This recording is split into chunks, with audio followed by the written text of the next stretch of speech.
الحمد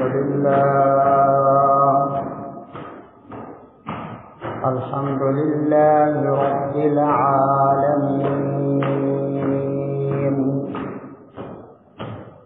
الصلاة والسلام على أشرف الأنبياء والمرسلين وعلى آله وأصحابه أجمعين.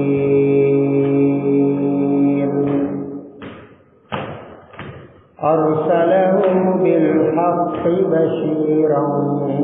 ونذيرا وداعيا إلى الله بإذنه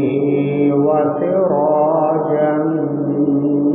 منيرا.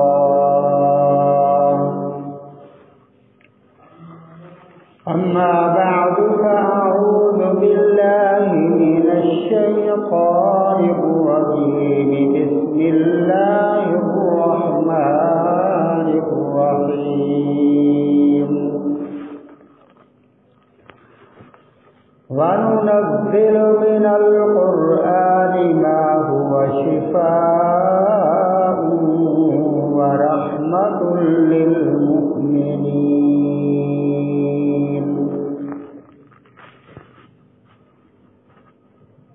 قال الله تعالى في مقام آخر: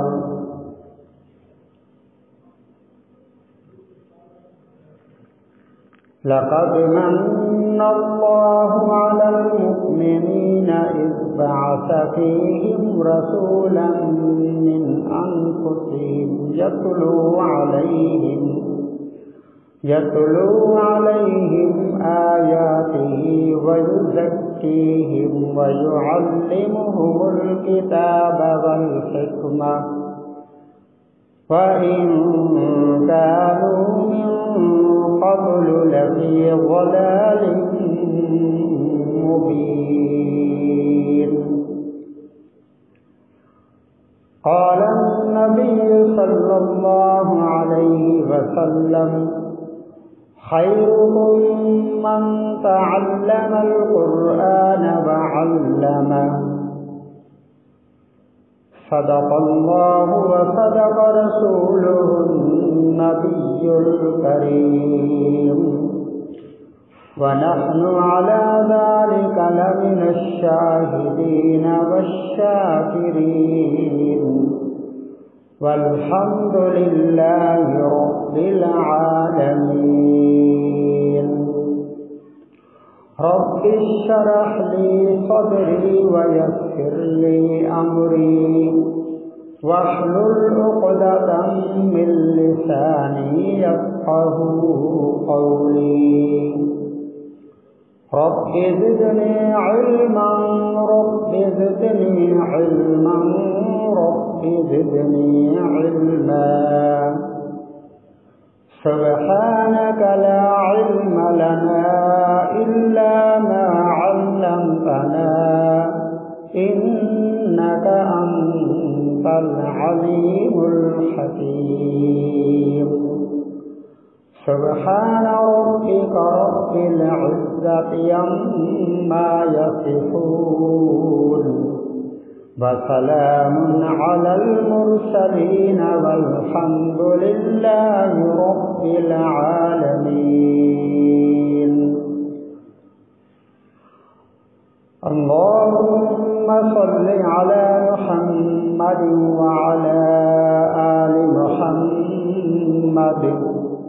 كما صليت على إبراهيم وعلى آل إبراهيم إنك حميد مجيد. اللهم بارك على محمد وعلى آل محمد كما باركت على إبراهيم وعلى آل إبراهيم إنك حميد مجيد. یا رب صل وسلم دائما أبدا على حبيبك خير الخلق كلهم.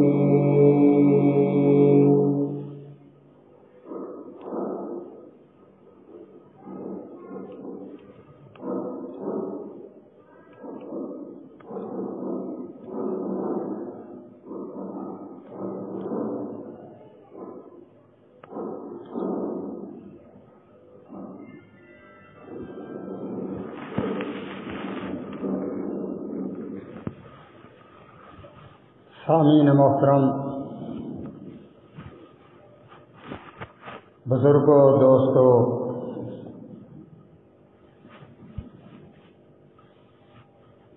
قرآن پاک کی 2 آیات مختصر سی تلاوت کی ہیں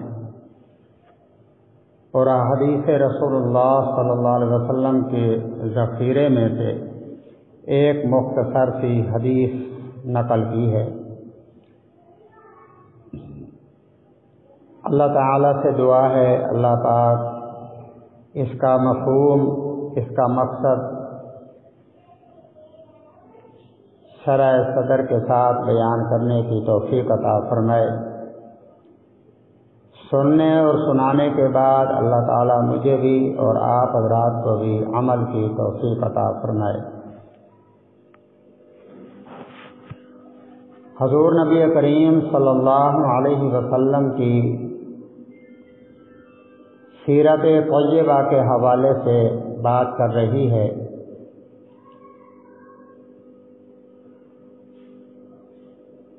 قرآن پاک اللہ کے نبی علیہ الصلاۃ والسلام کی سیرت ہے پوری. ام المومنین طیبہ طاہرہ عفیفہ کائنات حضرت سیدہ عائشہ صدیقہ رضی اللہ تعالی عنہا سے جب پوچھا گیا کہ حضور نبی کریم صلی اللہ علیہ وسلم کے کمالات کیسے ہیں، تو آپ نے فرمایا کہ قرآن پاک پڑھو، الحمد سے والناس تک پورا قرآن نبی کریم صلی اللہ علیہ وسلم کے کمالات سے بھرا ہوا ہے.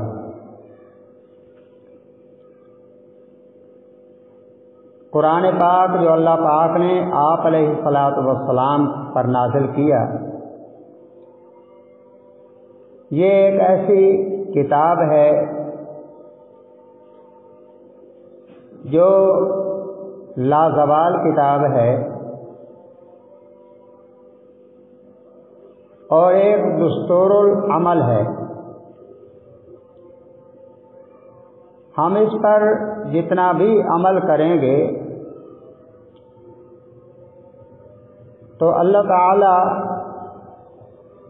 اتنا ہی زیادہ ہماری دنیا کی زندگی بھی سنواریں گے اور آخرت کی زندگی بھی سنواریں گے.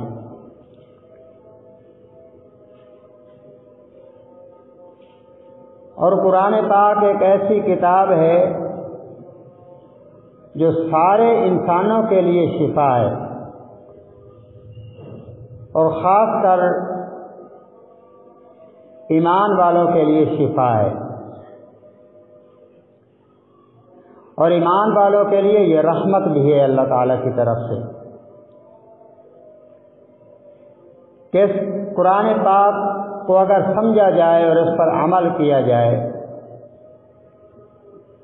تو روحانی طور پر بھی انسان کو شفا ملتی ہے، جسمانی طور پر بھی شفا ملتی ہے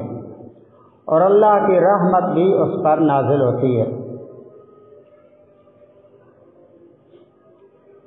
اور قرآن پاک ایک ایسی کتاب ہے جس نے انسانوں کی زندگیوں میں انقلاب پیدا کیا ہے، انسانیت کی زندگی کو بدلا ہے. اور حضور نبی کریم صلی اللہ علیہ وسلم نے بھی ان کی تعلیمات اور ان کا جو وصف بیان کیے گئے ہیں ان میں بھی یہ بتایا گیا ہے کہ وَيُزَكِّيهِمْ وَيُعَلِّمُهُمُ الْكِتَابَ وَالْحِكْمَةَ کہ آپ دلوں کا تزکیہ کرنے والے اور قرآن اور حدیث کا علم دینے والے ہیں. سب سے پہلے آپ نے تزکیہ نفس کیا ہے لوگوں کا، پھر قرآن کی تعلیم دی ہے ان کو، اور پھر قرآن ان کے دلوں میں اترا ہے، اور قرآن پاک نے پھر ان کی زندگیوں کو بدلا ہے۔ وَنُنَزِّلُ مِنَ الْقُرْآنِ مَا هُوَ شِفَاءٌ وَرَحْمَةٌ لِّلْمُؤْمِنِينَ، اللہ تعالیٰ نے اس قرآن کو نازل کیا ہے انسانوں کے لیے شفا بنا کر، اور ایمان والوں کے لیے رحمت بنا کر نازل کیا ہے اس قرآن کو۔ اب اس قرآن نے کیسے انسانیت کی زندگی کو بدلا ہے، اس کے لیے بے شمار واقعات ہیں، اور یہ واقعات انسان اس وجہ سے بیان کرے اور سنے کہ میں خود اس پر عمل کروں گا تو پھر ضرور زندگی کے اندر تبدیلی آئے گی۔ سب سے پہلے تو دیکھیے کہ سیدنا فاروق اعظم رضی اللہ تعالی عنہ، جن کو رحمت عالم صلی اللہ علیہ وسلم نے بیت اللہ کا غلاف پکڑ کے اللہ سے مانگا ہے کہ عمر بن خطاب دے دے یا عمر بن حشام دے دے کہ اسلام کو قوت اور طاقت مل جائے گی ان کی وجہ سے، کیونکہ یہ بہادری کے اندر اپنی مثال آپ تھے دونوں۔ لیکن اللہ کے نبی نے دونوں کا نام اللہ کی بارگاہ میں پیش کر دیا۔ اب فیصلہ اللہ نے کرنا تھا، کیونکہ دلوں کے راز اللہ کی ذات جاننے والی ہے۔ دلوں کو پرکھنا یہ اللہ تعالیٰ کا کام ہے کہ کون اس قابل ہے کہ جس کو حضور نبی کریم صلی اللہ علیہ وسلم کے دامن میں ڈالا جائے تو اس کی وجہ سے اسلام ترقی کرے گا۔ تو اللہ تعالیٰ نے حضرت عمر بن خطاب کا انتخاب کر لیا۔ اب وہ نکلے کس نیت سے تھے؟ 100 اونٹوں کی لالچ میں نکلے تھے کہ مجھے 100 اونٹ انعام ملیں گے اگر محمد عربی صلی اللہ علیہ وسلم کو راستے سے ہٹا دوں گا۔ لیکن راستے کے اندر ایک صحابی سے ملاقات ہو گئی، اس نے بتایا کہ محمد عربی صلی اللہ علیہ وسلم کے پاس بعد میں جانا، پہلے اپنی بہن کے گھر کی خبر لے کہ تیری بہن اور تیرا بہنوئی دونوں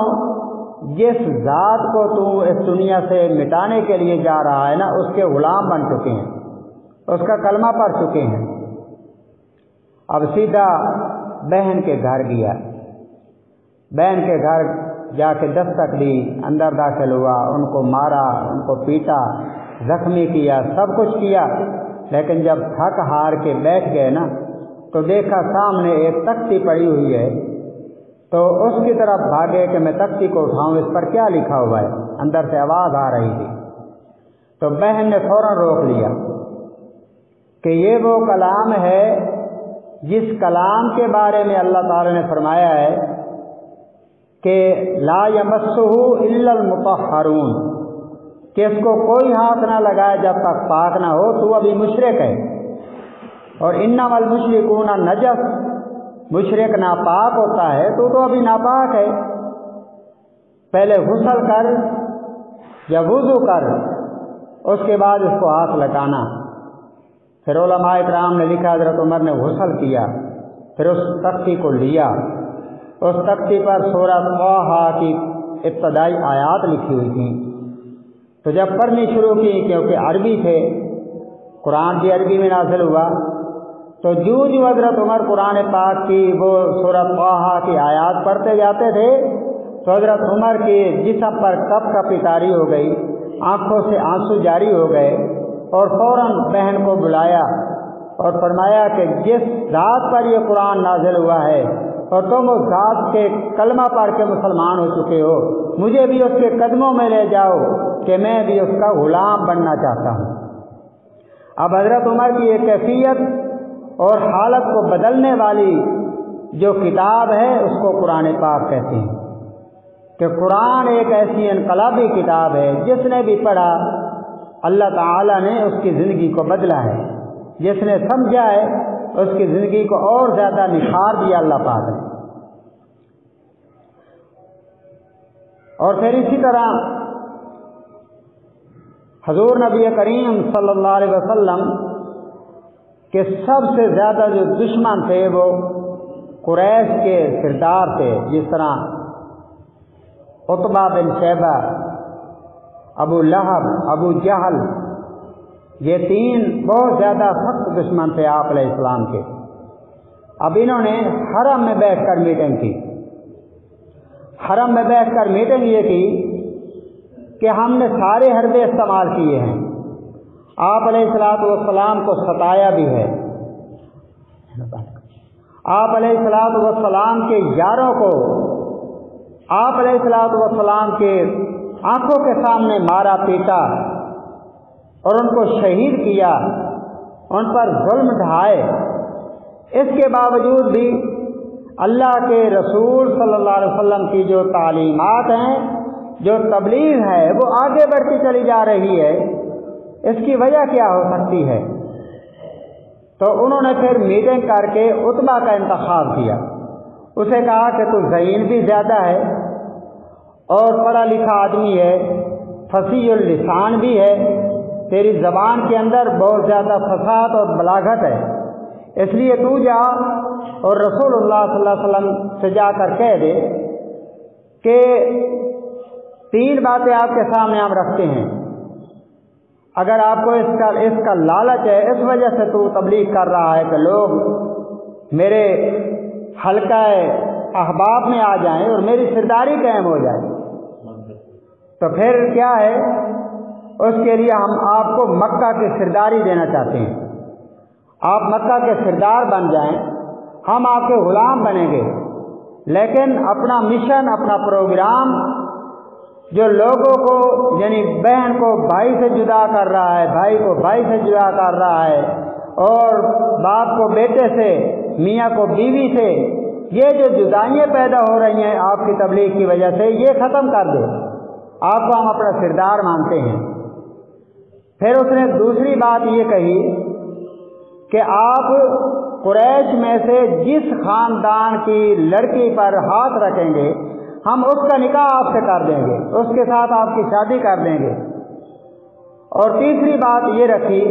ان کے سامنے، اللہ کے محبوب صلی اللہ علیہ وسلم کے سامنے، کہ آپ اگر مال و دولت چاہتے ہیں تو ہم سارے قریش اپنا مال جمع کر کے، سونے چاندی جواہرات جو بھی ہمارے پاس ہے،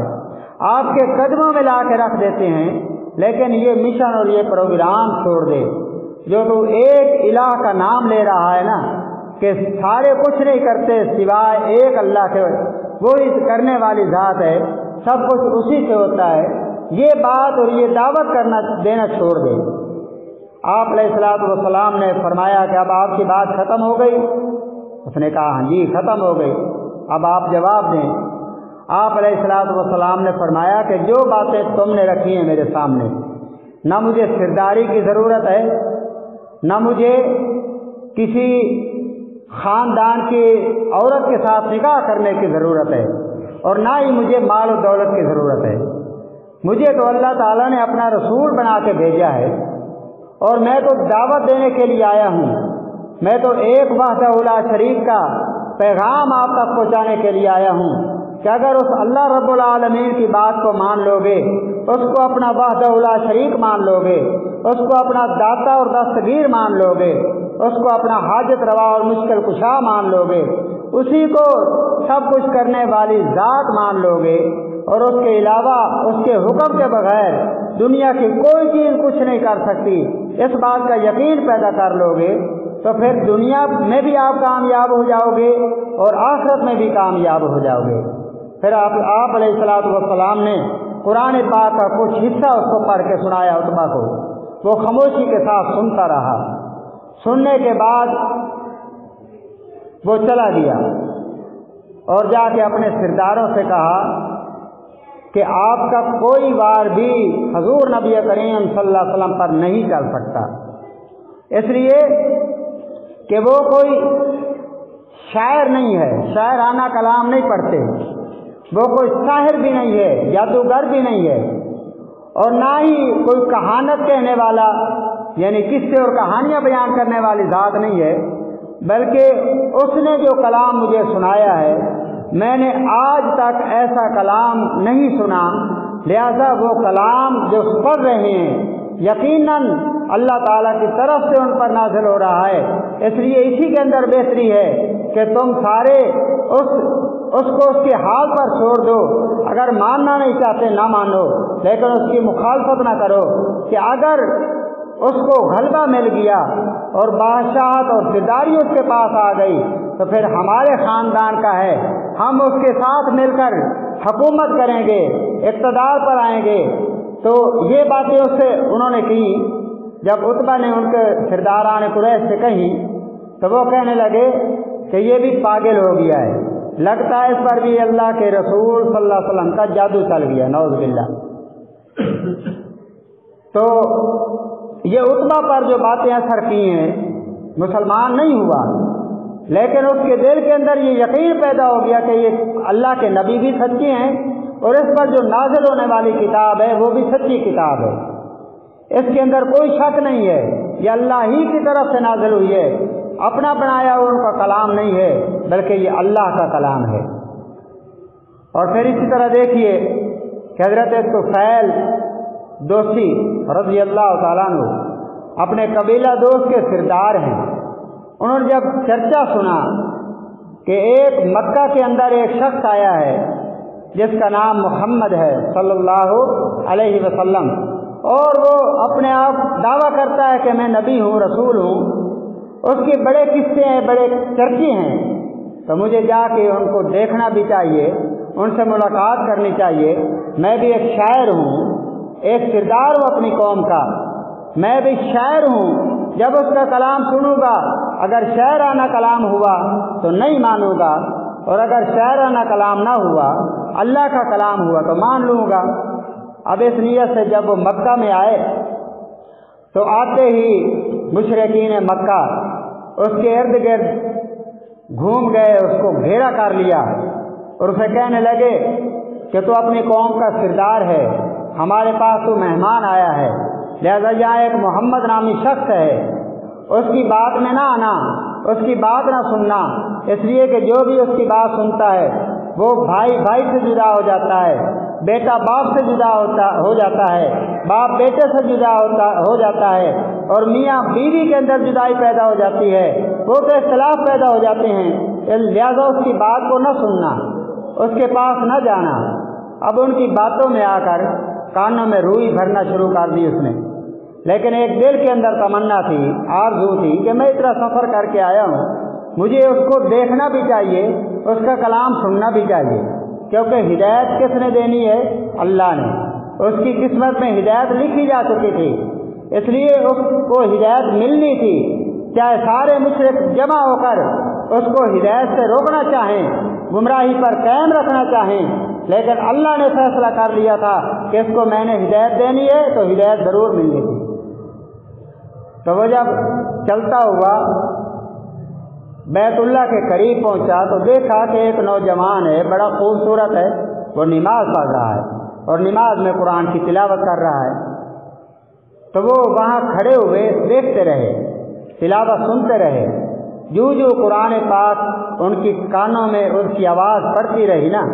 حضرت طفیل کی زندگی بدلتی گئی۔ دیکھتے رہے، جب اللہ کے محبوب صلی اللہ علیہ وسلم نفلوں سے فارغ ہوئے اور اپنے گھر میں جانے لگے تو وہ بھی ان کے ساتھ ساتھ پیچھے پیچھے ہو لیا، اور جب آپ صلی اللہ علیہ وسلم اپنے گھر میں پہنچے تو حضرت طفیل نے آپ صلی اللہ علیہ وسلم کا دامن پکڑا اور عرض کی کہ اے اللہ کے رسول، میں اس غرض سے آیا ہوں یہاں کہ آپ کا کلام بھی سنوں اور آپ کی زیارت بھی کروں، آپ کے چرچے بڑے ہیں، لیکن یہاں مشرکین مکہ نے مجھے آپ سے ملاقات سے روکا اور میرے کانوں کے اندر روئی بھر دی، لیکن اب میں نے آپ کا کلام سنا ہے، میں خود شاعر ہوں، آپ کا کلام شاعرانہ نہیں، یعنی یقیناً آپ پر جو کلام نازل ہو رہا ہے یہ اللہ کی طرف سے نازل ہوا ہے، اللہ کی کتاب ہے، اللہ کا کلام ہے، اس میں کوئی شک نہیں، اس لیے میں آپ کا غلام بننا چاہتا ہوں، آپ کا کلمہ پڑھنا چاہتا ہوں، مجھے کلمہ پڑھائیے اور اپنے دامن کے اندر لے لیجئے، دامن رحمت کے اندر۔ آپ صلی اللہ علیہ وسلم نے کلمہ پڑھایا کلمہ پڑھانے کے بعد آپ علیہ الصلوۃ والسلام نے فرمایا کہ طفیل اب آپ اپنے قبیلے میں واپس چلے جائیں اور وہاں جا کے محنت کریں۔ حضرت طفیل اپنے قبیلے میں واپس گئے اور یہی اللہ کا کلام جو اللہ کے محبوب سے سیکھا تھا ان کو جا کے سنایا، تو پورا قبیلہ 1 سال کے اندر 1 سال کے بعد دوبارہ پورے قبیلے کو لے کر آئے اور آ کے حضور علیہ الصلوۃ والسلام کا کلمہ پڑھایا۔ اس لیے اللہ تعالیٰ نے فرمایا وَنُنَزِّلُ مِنَ الْقُرْآنِ مَا هُوَ شِفَاءٌ وَرَحْمَةٌ لِّلْمُؤْمِنِينَ کہ یہ ایسی کتاب ہے جو انسانوں کے لیے شفا ہے اور ایمان والوں کے لیے یہ رحمت ہے۔ ایمان والوں کے ایمان میں اور زیادہ ترقی ہوتی ہے قرآن پڑھنے سے، قرآن پاک سننے سے، قرآن پاک سمجھنے سے اور زیادہ ترقی ہوتی ہے ایمان کے اندر۔ اور اسی طرح ایک تاریخ مورخین نے لکھا ہے، یہ قریبی زمانے میں گزرے ہیں امیر شریعت سید عطا اللہ شاہ بخاری رحمۃ اللہ علیہ، جن کو ساری دنیا جانتی ہے۔ ساری زندگی انگریز کا مقابلہ کیا، ساری زندگی انگریز کی ذریت قادیانیت کا مقابلہ کیا ہے اور اسی حالت کے اندر جیلیں کاٹی ہیں، ہتھکڑیاں ان کو پہنائی گئیں، پتہ نہیں کیا کیا اذیتیں ان کو دی گئی، لیکن اس نے ختم نبوت کا مسئلہ امت سے منوایا ہے۔ اور حضور نبی کریم صلی اللہ علیہ وسلم بھی اسی سے راضی ہوتے ہیں جو آپ کی ختم نبوت کی بات کرتا ہے، آپ کے ختم نبوت کا مسئلہ حل کرواتا ہے۔ اس لیے سید انور شاہ بخاری رحمۃ اللہ علیہ بڑی جرأت کے ساتھ فرمایا کرتے تھے کہ جو شخص ختم نبوت کا کام کرے گا، قادیانیت کے خلاف کام کرے گا، اگر اسی حالت میں وہ مر گیا تو انور شاہ کشمیری اس کی جنت کی ضمانت دیتا ہے کہ اللہ کے محبوب اس کی شفاعت کریں گے۔ ایسا مسئلہ ہے۔ تو عطا اللہ شاہ بخاری رحمۃ اللہ علیہ ان کے بارے میں لکھا ہے علماء کرام نے کہ جب وہ قرآن پڑھتے تھے تو پھر یوں محسوس ہوتا تھا کہ یہ در و دیوار، پہاڑ، درخت یہ سارے قرآن سننے کے لیے جھوم رہے ہیں۔ اللہ نے ایسی آواز ان کو عطا فرمائی تھی۔ اور پھر قرآن کی اپنی تاثیر بھی ہوتی ہے، پڑھنے والے کی تاثیر بھی ہو تو پھر سونے پر سہاگا ہوتا ہے۔ تو عطا اللہ شاہ بخاری رحمۃ اللہ علیہ ان کے بارے میں لکھا ہے کہ ہندوستان کے اندر جب پہنچے کسی کی دعوت پر تو وہاں کیونکہ عطا اللہ شاہ بخاری رحمۃ اللہ علیہ پر اس وقت بڑی پابندیاں ہوتی تھیں، تو وہاں مساجد کو تالے لگا دیے گئے کہ کہیں بخاری کا بیان نہ ہو جائے، اگر ان کا بیان ہو گیا تو لوگ ان کے دیوانے بن جائیں گے۔ ان کے دیوانے کیا بنیں گے؟ جس ذات کی بات یہ کرے گا اللہ کے محبوب کے دیوانے بن جائیں گے یہ لوگ، اس لیے ان کو یہاں بیان نہ کرنے دیا جائے۔ لیکن عطا اللہ شاہ بخاری رحمۃ اللہ علیہ کے بارے میں آتا ہے کہ ایک گرجا گھر عیسائیوں کا تھا، اس کے اندر وہ پہنچے، مغرب کی نماز کا ٹائم ہو چکا تھا۔ بخاری صاحب نے فرمایا، ان کے جو بڑے تھے راہب تھے انہیں کہا کہ میں مغرب کی نماز پڑھنا چاہتا ہوں، اگر اجازت ہو تو انہوں نے کہا ٹھیک ہے آپ پڑھ لیں۔ تو بخاری صاحب اور ان کے ساتھ جتنے 2-3 آدمی تھے انہوں نے نماز کی نیت باندھی، تو بخاری صاحب نے سورۃ مریم کی تلاوت شروع کر دی مغرب کی نماز کے بعد۔ پھر بخاری صاحب جو تلاوت کرتے گئے، وہ عیسائی مسلمان نہیں تھے لیکن ان کی آنکھوں سے آنسو جاری ہو گئے، اور جب سلام پھیرا تو ان عیسائیوں نے کہا کہ جو آیات آپ نے تلاوت کی ہیں اس کا ترجمہ ہی سنا دو۔ تو بخاری صاحب نے پھر اپنے انداز میں سورہ مریم کا ترجمہ شروع کیا۔ تو تاریخ والے لکھتے ہیں کہ اسی وقت وہ عیسائی مسلمان ہوئے اور گرجا گھر کو گرا کے انہوں نے وہاں مسجد بنا دی۔ قرآن ایک اپنی تاثیر رکھتا ہے جب بھی پڑھا جائے، لیکن اگر اس قرآن پر عمل کیا جائے تو پھر اور زیادہ انسان کی زندگی نکھاری جاتی ہے۔ اللہ پاک اس قرآن کی وجہ سے انسان کی دنیا کی زندگی بھی بنا دیتے ہیں اور آخرت کی زندگی بھی بنا دیتے ہیں۔ اس لیے دنیا آخرت میں کامیابی انسان چاہتا ہے نا، تو اپنا دامن قرآن کے ساتھ جوڑ دے۔ قرآن پاک کے ساتھ دامن جڑے گا تو دنیا بھی بنے گی اور آخرت بھی بنے گی۔ اور یہ قرآن ہی ہے، سورۃ ملک کے بارے میں آتا ہے نا کہ جو روزانہ عشاء کی نماز کے بعد سونے سے پہلے سورۃ ملک کی تلاوت کرتا ہے نا، جب وہ مرے گا تو قبر کے اندر یہ صورت آ جائے گی تو اس کو بچانے کے لیے، اور اس پر جس طرح مرغی اپنے بچوں پر پر پھیلا لیتی ہے اس طرح اس پر پر پھیلا دے گی اور اللہ تعالیٰ کی بارگاہ میں جھگڑے گی کہ یا اللہ، یا مجھے قرآن سے نکال دے یا میری شفاعت قبول کر کے اس کی بخشش کر دے۔ اللہ رب العالمین فرمائے گے کہ تجھے قرآن سے نہیں نکالا جا سکتا، تیری شفاعت قبول کرتا ہوں اور اس میت کی میں بخشش کرتا ہوں۔ تو قرآن انسان کی دنیا بھی نکھارتا ہے، قبر بھی اور آخرت بھی۔ تو قرآن کے ساتھ اپنا دامن جوڑیں، اپنے بچوں کو قرآن پاک کی تعلیم دیں، اپنے بچوں کو قرآن کا حافظ بنائیں، عالم بنائیں، یہی ایک سرمایہ ہے ہمارا آخرت کے لیے۔ تو اللہ تعالیٰ سے دعا ہے اللہ پاک مجھے بھی اور آپ کو بھی عمل کی توفیق عطا فرمائے۔